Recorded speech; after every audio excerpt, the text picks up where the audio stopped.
Malo soifua.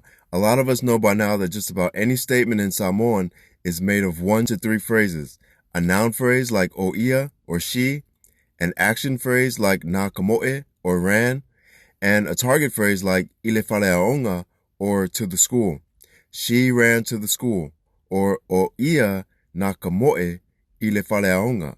Or of course combine the noun and the verb phrase to make na ia kamoe ile faleaonga. If you're familiar with sentence structure, then that's pretty straightforward, right? But what if we said, she is pretty? Right off, we see that there's no target phrase. Target phrases usually start with target words like in, at, by, inside, outside, to the side, and so forth like that.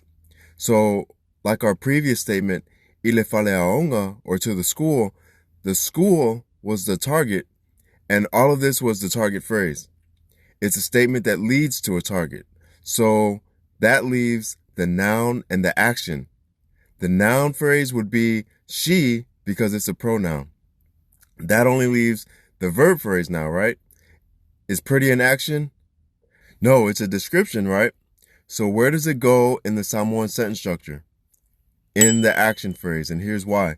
The Samoan language uses tense markers. The tense markers lead just about all action or verb phrases. When a tense marker is combined with a description word, it automatically turns it into a verb or action phrase because is, was, will be, all of those are verbs. So, e aulele means is pretty. Na aulele means was pretty. Olea aulele is will be pretty, and so forth.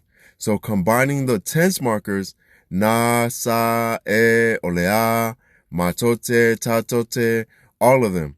All of those converts description words into action phrases that you put in the action phrase or the verb phrase.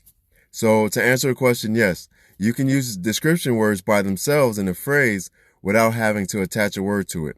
I try to keep the video short, so if you missed anything, join us in the Mako class in the link above for extra notes, tests, quizzes, and things like that.